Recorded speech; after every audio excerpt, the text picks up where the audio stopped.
all these cameras situated. Okay, well, you guys, we are so excited to be on with you guys again this week.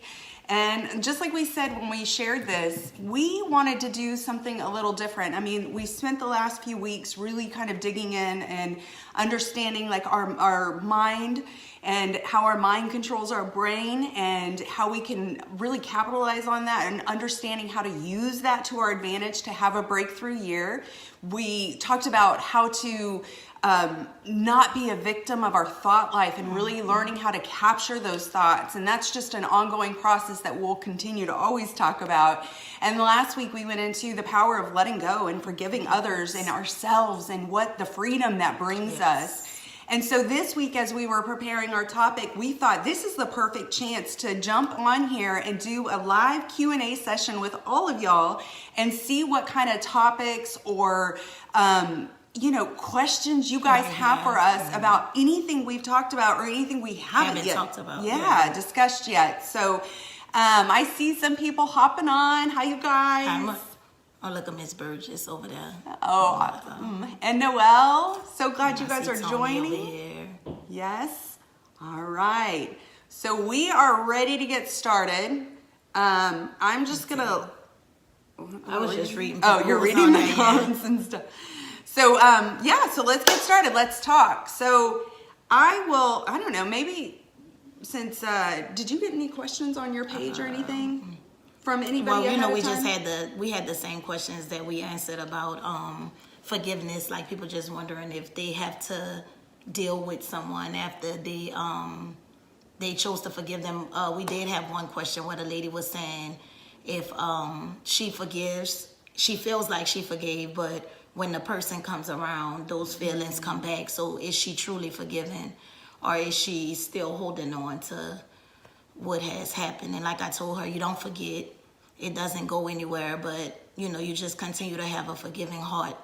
And I mean, basically, it's not a written way for you to know if you forgave someone or not. Yeah, there's not like a prescription. We can say if you feel these things or you do these things, like you can check it off and it's gone. I love that that question came up afterwards, though, because I mean that is something that's real that I think most people struggle with. I do too.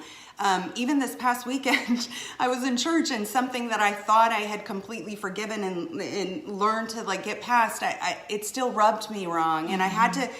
And that's the thing is like when it rubs you wrong or you start to feel kind of like anxiety or angst or just mad, you're pissed. When you think about it at that point, then you know that there's still something in there. Right. And the thing that I like immediately when I started feeling that is I started to question like, God, is this bitterness? Am I now like, do I have a seed of bitter planted in me now from this? And because I don't want any of that in me. And so I mean, I think sometimes, you're not going to always feel 100% free of it right away, even if you think you've dealt with it. And I think that's the beauty of even how God works in us. I mean, sometimes, like, he's not, he's not this harsh God who wants to condemn us and discipline us, right? So the New Testament, when Jesus came back, he died on the cross. Y'all, when he died on that cross, I just want y'all to know, like, it wasn't just so, we can have a relationship with God. Like, that cross signifies all of our unforgiveness, all of our hatred, all of our sin, all of our transgressions,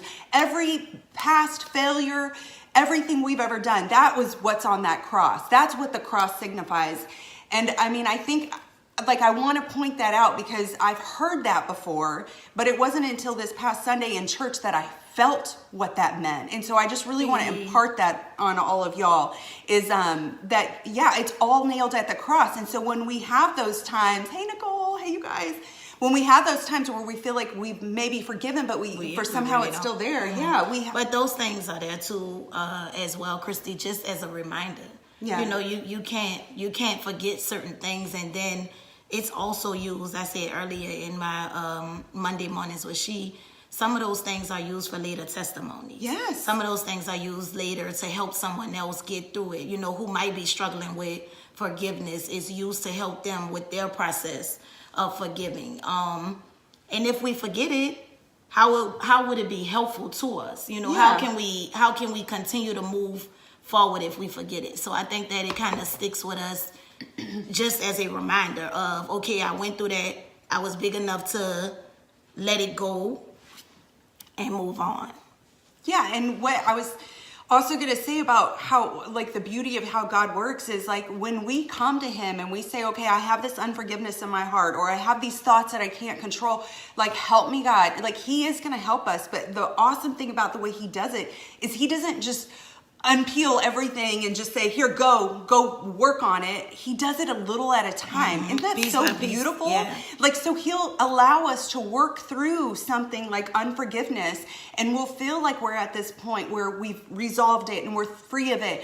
And then a little while later, he might kind of reveal something else. More, right? Yeah, Like he's, peel another layer back. Just like right now, he's revealing himself to the world piece by piece. Yes. He don't reveal himself totally Yes. to us. He's given us piece by piece so that we can always have something to reach for. If he gave us everything at one time, then what would we have to look forward to? So everything is done piece by piece. My husband walked by. And I love that you said that too, because I'm all loving that. how you talking right now, girl. You got me smiling over here. You're doing so good. Look at it. And see, we don't ever talk or plan what we're gonna say. And totally just now, I just walked through the door. Like, I just walked through the door. Yeah. So all we had time to do was pray and then jump on here. So Yeah. No, I was going to say, like, I love too, I think that a reason why he doesn't always reveal everything at the same time is because that's how he also gets more glory, Yes, right? yes. So, like, the whole thing about, like the mind and the brain and all that studying and all that kind of stuff, like, the cool thing that I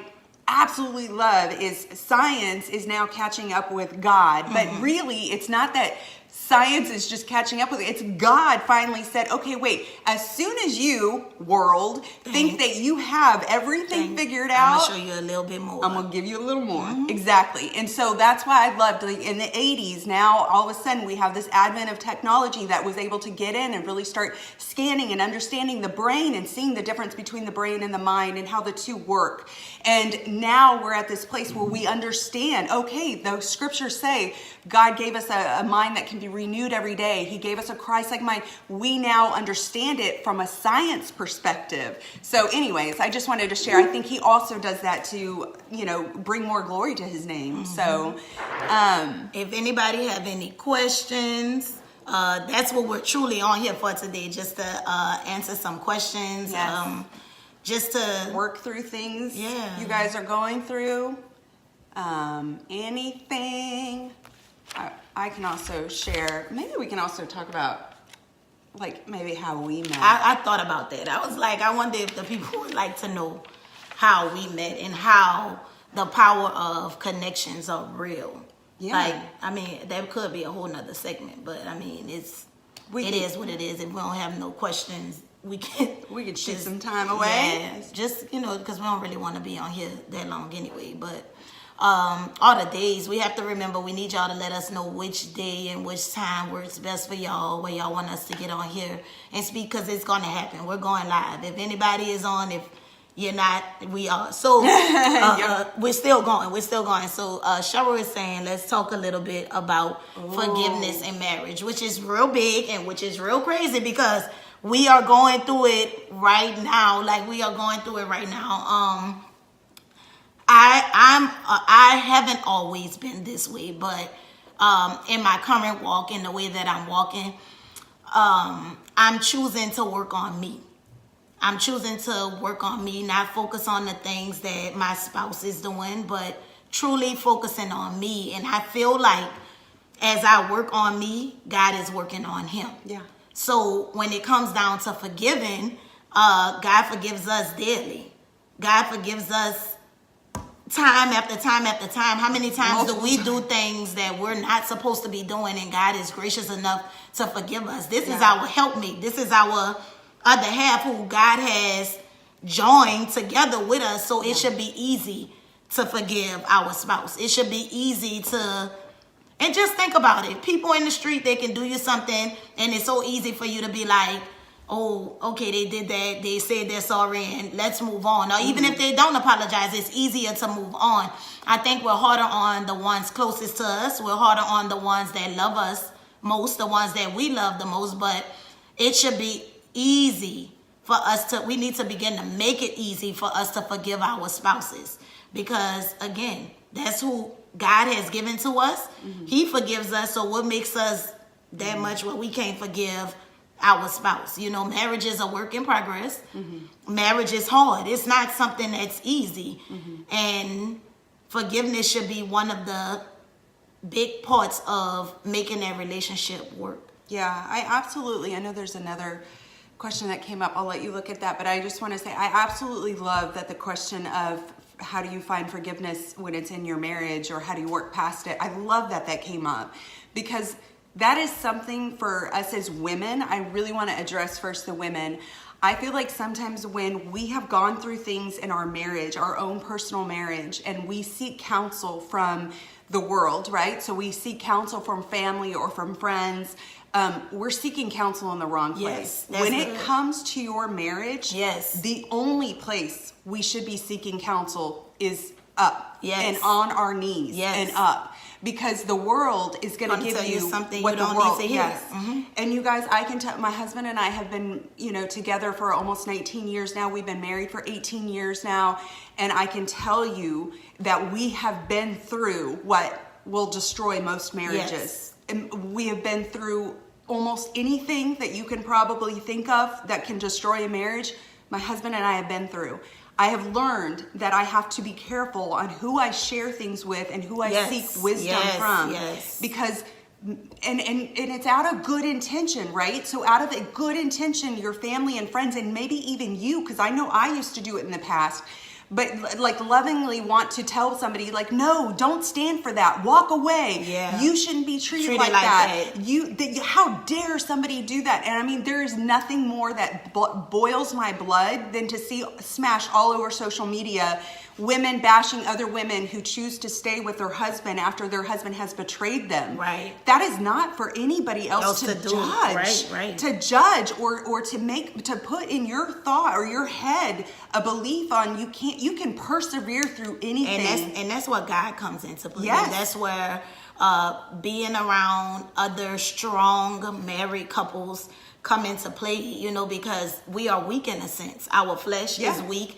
And if we open up to hear different things, then we begin to think. And again, there goes the brain. And the brain begins to process these thoughts that other people are planning in your head. And now you're making the situation bigger now. Something that could have been really small when you open up the doors for other people to give their input. Now you're enlarging that problem that you have inside of your house. So I totally agree with you, Christy, when you say you have to seek wise wisdom. You can't go to know anyone about your marriage. It's sacred. It's something that God joined together, and I'm gonna keep saying that. So therefore, you can't know anybody on something that's going through in your home. We had another question, and I was just gonna say too, the whole thing about forgiveness. It is hard to forgive because this is the person that you felt. I know you're gonna protect me. I know you're never gonna do anything to hurt me. You're never gonna try to betray me. And then you know what? When they do, it hurts. It is the worst pain. It is the worst hurt in the world. But this is where the power of God living through us really gets to shine. Because when we have God and we have his love and we feel his grace and we feel that righteousness just like streaming through us, we are able to give forgiveness and to our husbands, spouses, whoever. We're able to, because it's coming from a place of love. Yes, and it's growth. Yes. It's you will grow so much in your forgiveness, especially forgiving your spouse or whoever it may be. It's just it's a growth thing, and we all should be in a place where we want to grow. So Deidre is saying that she completely forgave someone, and she forgot about the issue, and she loved that person dearly, but that person did it again. What should she do? I'm gonna be honest. We are supposed to forgive. Regardless of how many times it happened, we are supposed to forgive. But you don't have to be a fool either. You can remove that person from your life and love them from a distance. You don't keep allowing somebody to do the same thing over and over and over again to you. So you have to forgive and you have to love, but you don't have to be a fool and stay around the same hurt and stay around the same pain if this person is causing it. Yeah, and it comes down to like boundaries, personal boundaries. And I'll say, like, I know this question in particular now is about kind of a friendship or somebody, a family member, but even this applies to, you know, your spouse. Going back to that, the first question is, when we forgive, it doesn't mean, like, God doesn't tell us in the Bible we have to be a doormat, and that goes for our spouses too. So if you bring something to somebody's attention, this hurt me, you betrayed me, this went against, you know, our vows or, you know, our friendship or whatever, and then they continue to do that, that's your sign that this is no longer healthy. It's become toxic. Yes. You have to have personal boundaries. Those boundaries don't mean that you don't love people. You love them, but Just sometimes protecting you love yourself. them. Yeah, you love them at arm's length. And just like this person over here, Noel, said, you know, forgiveness is not for them, it's for us. That's and that's right, a fact. Noel. That is a fact that forgiveness is. And then we have Caprice on here who says, first, Brittany, try it again. I think it's on. I don't know if it's going in and out, but Capri says she's not married, but in her last relationship, she had to forgive in order to move on, and that is key. This is why forgiveness is so important, because when we don't forgive, we carry that luggage into the next situation. And I know you didn't heard it before, but you're not truly free to love like you're supposed to if you haven't forgave the last person, or you haven't forgave certain things. And it don't even have to deal with being in a physical relationship. It can be a relationship between, with a man and a woman. It could be the relationship between a mother and a father. Yeah. Something that went wrong in that relationship. If you don't truly forgive and clear your heart of it, you're going to carry that thing with you through your whole lifespan.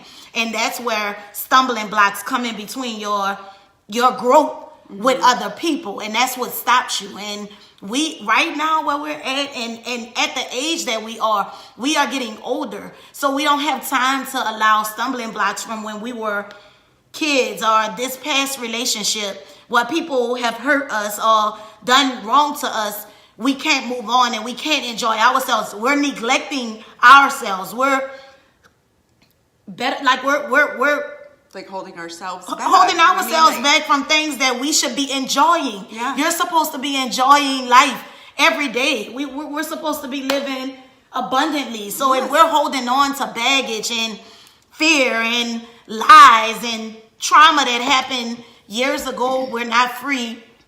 We're not free to truly love like we're supposed to. We're not true to freely enjoy the things that we're supposed to be enjoying. We're just bitter.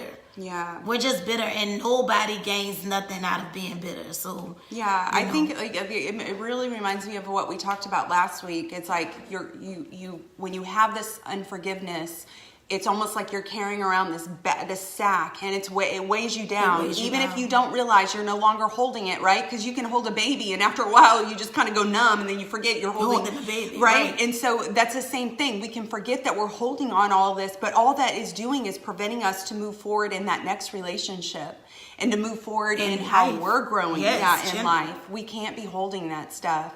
But yeah, and it can also stop you from whatever. I mean, like, what if God could be placing this next person in your life? All kind of things for you, and we are not able to receive it because we still holding on to what John did us in the last relationship, or what Brittany did us in the past relationship, and now you're missing out on all your blessings because of something in the past. And majority of the time, that person has moved on. Yes. Even parents. Your parents have probably lived. They probably died.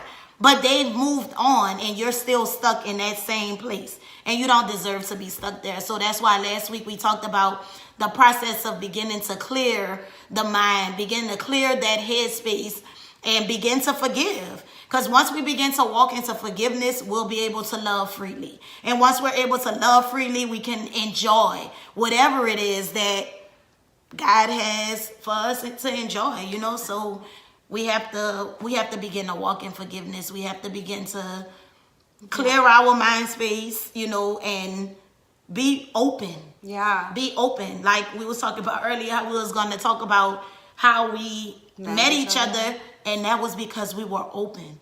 We had got to a point where it was just like, God, I don't have anything else.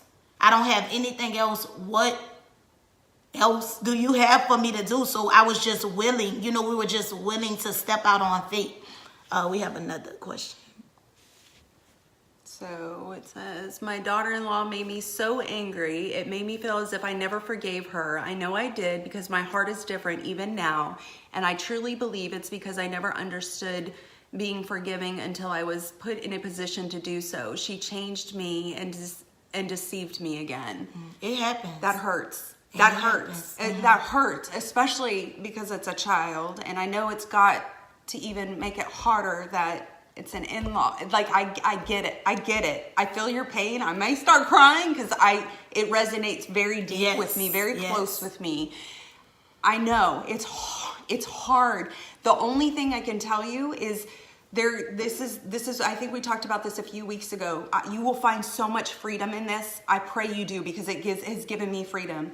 There is always 3 parts to every single situation that we are in. There's our part, there's their part, and there's God's part. So we do our part. When we wrong someone, even if we don't know we purposely did it, if we unintentionally wrong someone, we forgive. That's our part. We ask for forgiveness. I'm sorry. That's our part. Or somebody comes to us and they say, can you forgive me? We give grace. That's our part. That's our part. Okay. Then it's their part, right? It's their part then to choose, are they going to fix this and not behave this way again?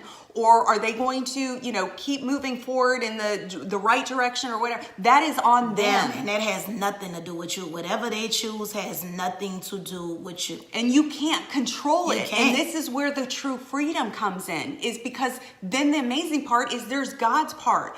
God is the only one that can speak to your daughter-in-law or to a husband or to a friend or a family. God is the only one. And I think in this day and age, in this society, we're raised to believe that we can change everybody and we can change, and yes, we're world changers, but we have to do it in a way that glorifies God and honors God. And I think what we've done in this world is we try to go ahead of God too many times. We can't fix her.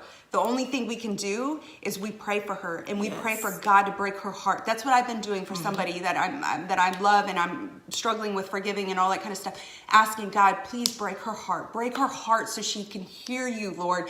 Break my heart for any bitterness or transgressions that maybe I'm not even aware of. Show me, Lord. And that's how I'm able to start walking forward and still loving this person. Even though they want nothing to do with me and they've betrayed me and everything, I can still say I still love them and I can still pray for them. And that's God's part. So hopefully that gives you freedom. But was there? She's just saying that she was stuck, but she's free now because of forgiveness. And it is. It's amen. It's truly freeing. And again, forgiveness has nothing to do with the other person. It's all about you. And it's all about you being free of whatever, like she just said, like I said last week, we can't control certain things that happen to us. We don't have no control on what the world decides to send our way or do. But what we can control is how we respond. How we choose to answer to whatever the call may be. So forgiveness is that answer. We have to begin to walk in forgiveness, and we have to continue to love. Like, it is no cutting off the love thing. It's no, God loves unconditionally, and we have to learn how to love unconditionally, because we are human and we are built of the flesh, and loving someone that hurts you is hard. It's hard, but we have to walk in forgiveness. Some things we can't control, and I had to learn that. So I feel like forgiveness came up a lot. Like, all the questions are about it. So we know we were on to a right topic last week, and obviously it still needed to be addressed. I want to be able to help us all break it off. So we have the power to control our thoughts. We have choices, we have free will. And so we do have the power to choose forgiveness, to choose to let go. But sometimes it's like, how do you even get there, right? Because again, it's one of those things. It sounds good on paper. It sounds good theoretically speaking, but how do I apply it? You guys, and one of the things I recently was reading, all the new research I try to read and stuff, but they're now saying research now shows that we consciously can assess and really break down a thought every 10 seconds. Yeah. Like our mind Yeah. consciously every 10 seconds has the ability to stop and think about what we're allowing. thinking about. Yes. Think about what we're thinking about. So that's 6 times every minute. 6 times every minute, we should be able to stop and say, wait, what am I thinking about? This is where forgiveness sometimes can get stuck, or unforgiveness can sometimes get stuck and buried in us, or toxic thinking can get stuck and buried in us, is when we are not in control of our thought life. We're letting all Everything these thoughts just go in, and we're not controlling them. And that's when you start to feel like weak and defeated, and then you start speaking things like we are not our illness, we are not our insecurity. So we have to stop saying, I am anxiety, I am depression, I am multiple sclerosis, I am, we have to stop. Don't own those. We have to begin to change it, and it's real. Like the things that we speak, they come to life. Yes. So if we begin to say, you know what? I'm forgiven. Yes. I'm a person who forgives. Yes. I'm a person who loves. I'm a person who, whatever it is, but something positive, you can begin to walk in it. We have to stop falling victim to our thoughts, the negative thoughts. We have to move forward. We have to press on, and we have to believe in something greater than what we're seeing right now. Because the only way we will reach that greatness is if we begin to see it right now. If we continue to see the situations in our current situations, that's where we're going to stay at forever. So right now, with us telling you, let's start capturing these thoughts. Let's start forgiving. All of these are baby steps towards a great destiny. Yeah. All of these are baby steps towards better living. All of this is freedom. Yes. And the way you live better is to live in freedom. Who don't want peace?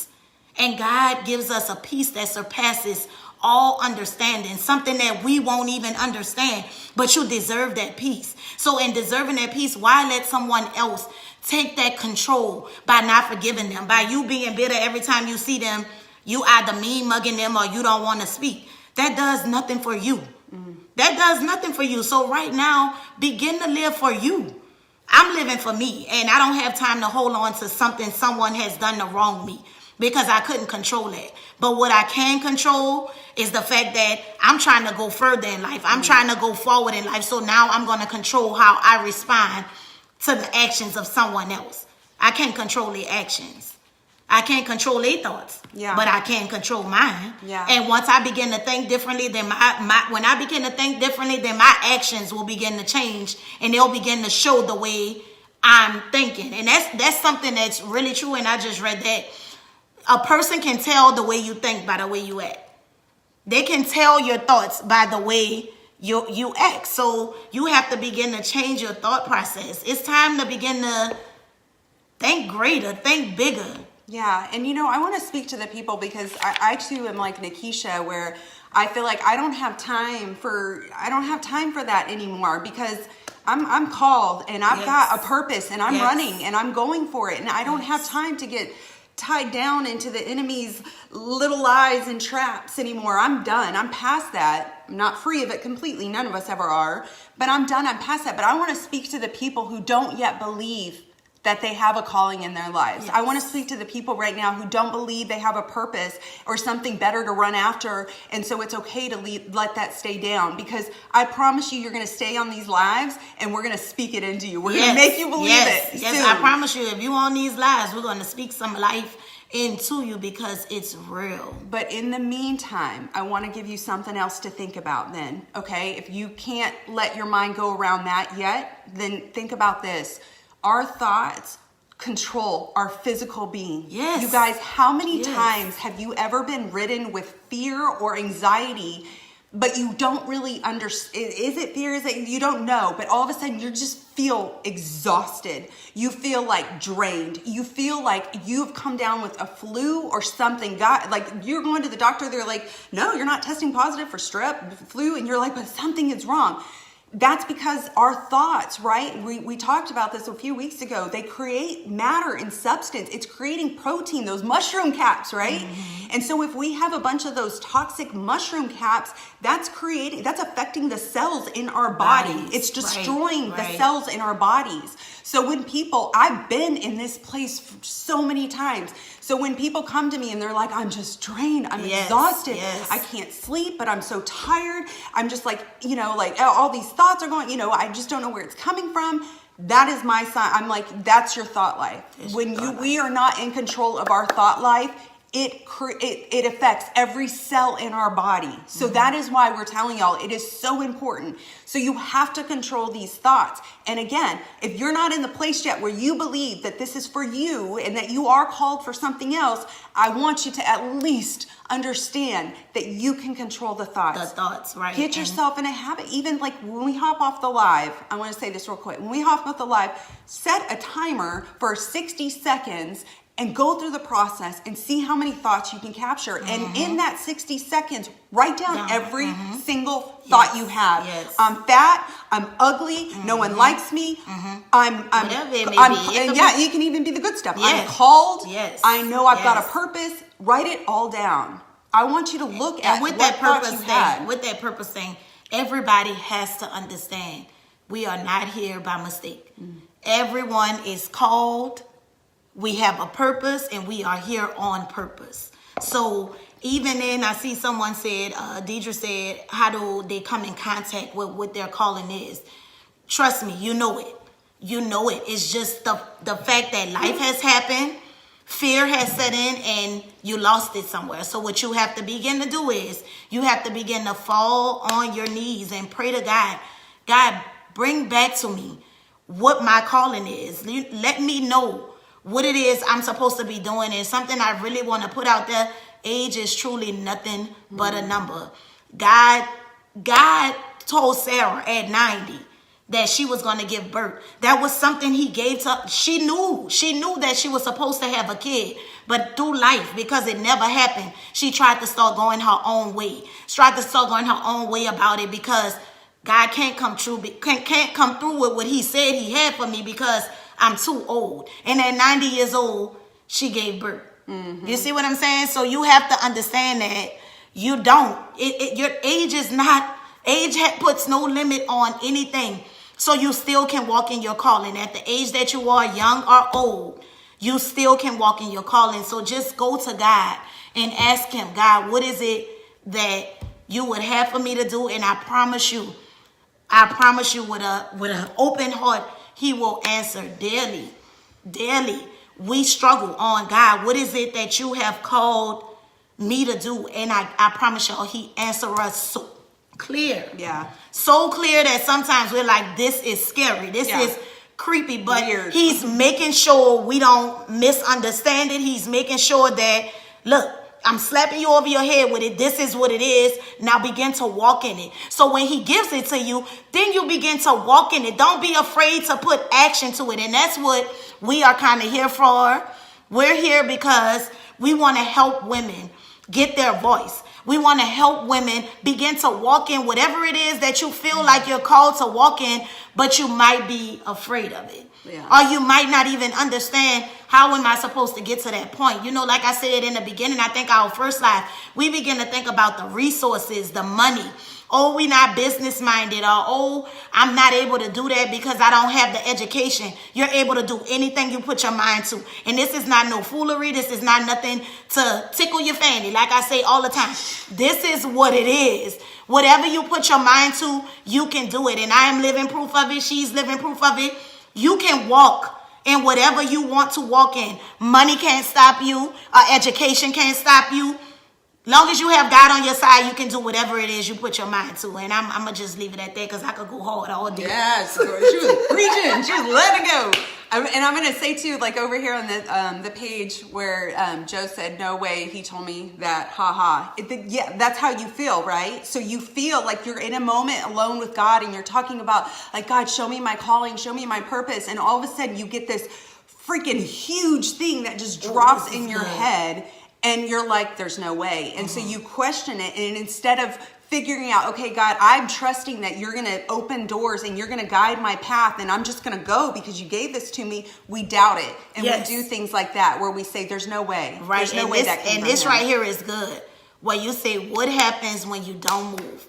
When you don't move, somebody else is going to move. And that vision that you had, now that just passed you by. We cannot afford to not move when God says move. When he has called you to do something, you have to believe if he's bringing you to it, he will bring you through it. Nothing can stop you. So therefore, if you get another vision, or if you have a vision right now, I need y'all to move out. You cannot allow the enemy, you cannot allow fear, you cannot allow resources to stop your vision. Because once you do that, it passes you by. And that's it. And I told this to Christy. I said, where I'm at right now, I can't afford for God to pass me by in this season. I can't afford for him to just say, oh, she didn't listen, and now I'm moving on to the next person. No, baby, if I'm at the front of the line right now, choose me, pick me, I'm ready.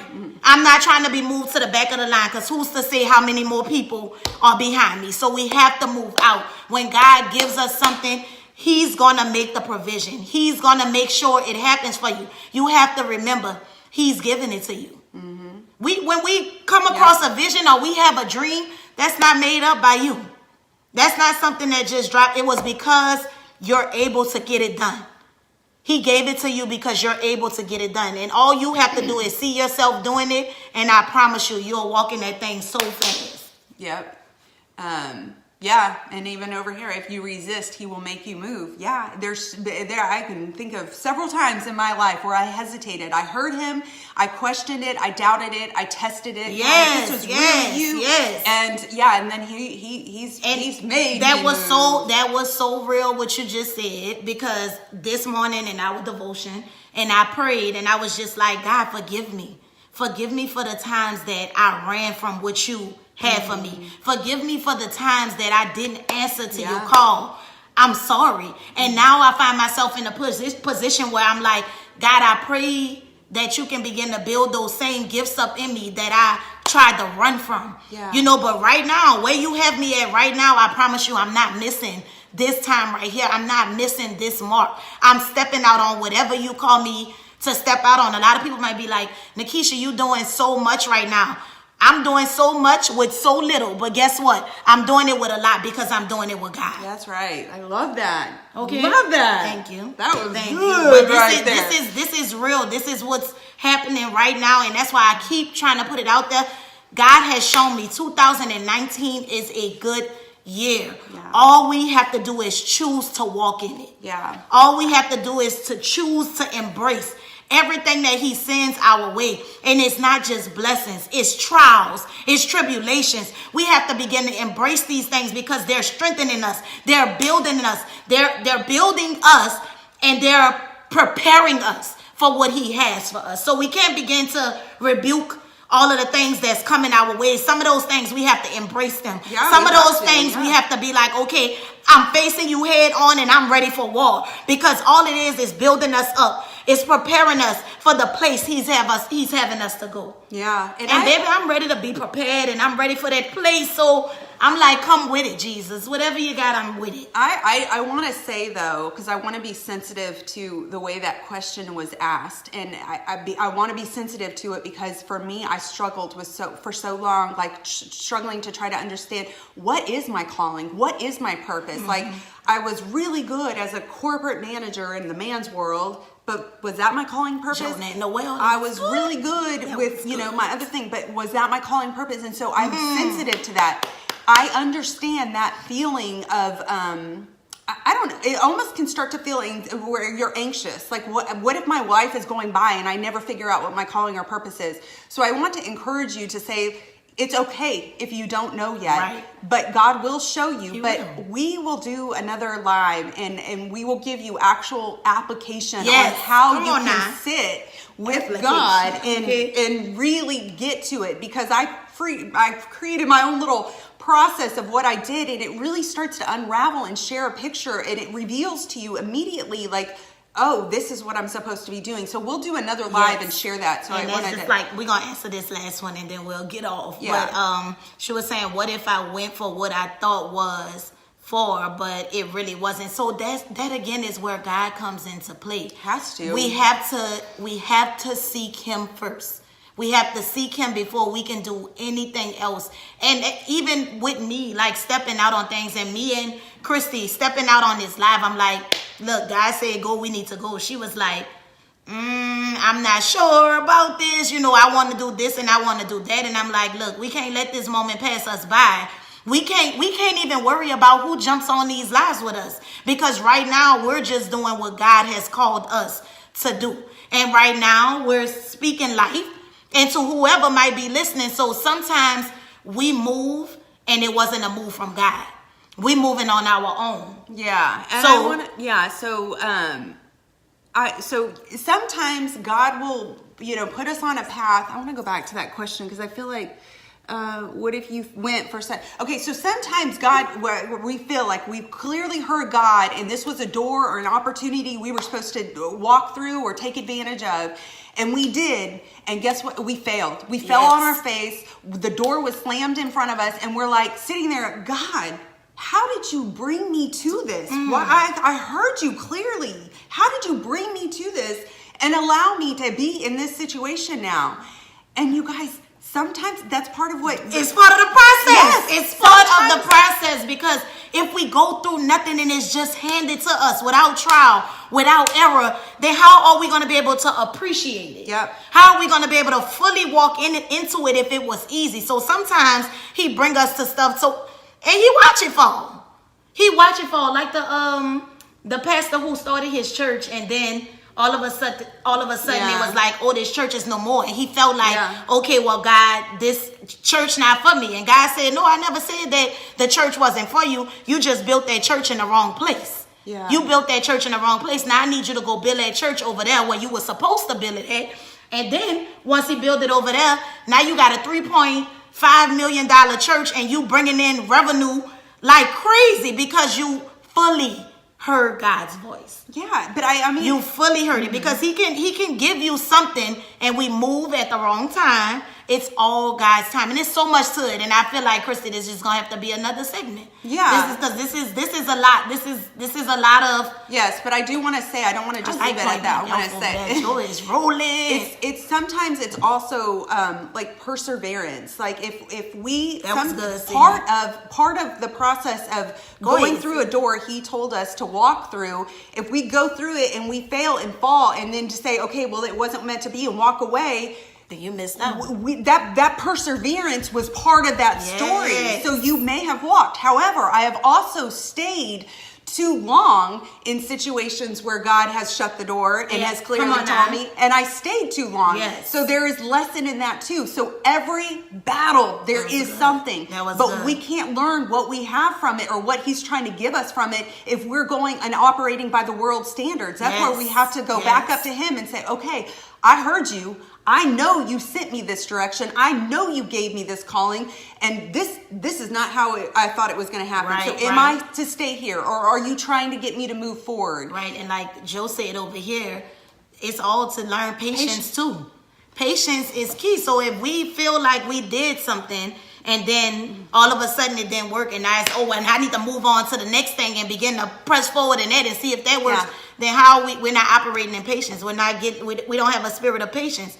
God says, be anxious for nothing, but in everything, pray. Yes. So right now we should be, if anything, and I don't care what nobody feel, prayer is the answer. Yeah. Prayer is the key to open doors. Prayer is the key to finding out what your purpose is.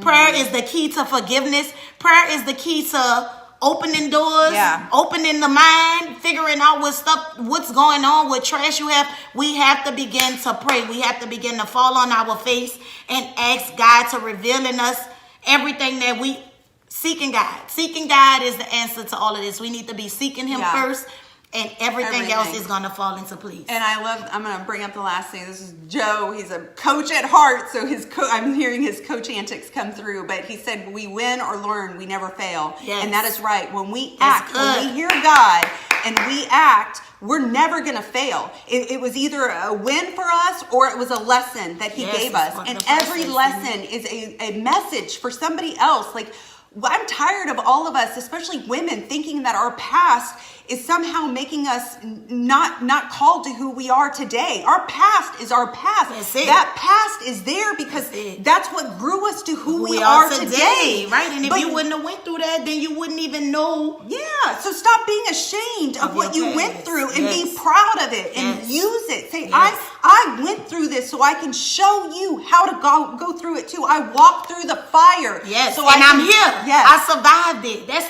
the beauty in it. You've been through it. You tough. You're strong. So stop letting your past drag you down. That should be reason to hold your head up high because you made it out. Yep. And you might still be going through some things. But now as you go through it, begin to embrace that thing. Mm-hmm. Begin to embrace the things that you go through. Like I said earlier, when I begin to go through something, now I'm writing down where I'm at exactly when I'm going through it. And when I come out, it's like I'm 10 times better. So these things that we go through is only to build strength. It's only to build character. It's only to make us a greater me. Yeah, it's our story. It's our story. It has to be a part of it. Every battle, it has to be a part of it. So, well, anyways, you guys, I know it's been 45 minutes, but thanks for staying on with us. And this right here, I feel like it was nobody but God. Yeah. You gave us our next topic because this was evident, you know. Yeah. So we just pray that you have a beautiful week. Yes. We pray that y'all walk in forgiveness, walk in peace, embrace you. Yes. Embrace you. Yes. You are beautiful. You are strong. You are everything that they said you're not. Yep. So that's it. What a beautiful way to end it. Yes. All right, you guys. See y'all next week. All right, y'all. Have a good week.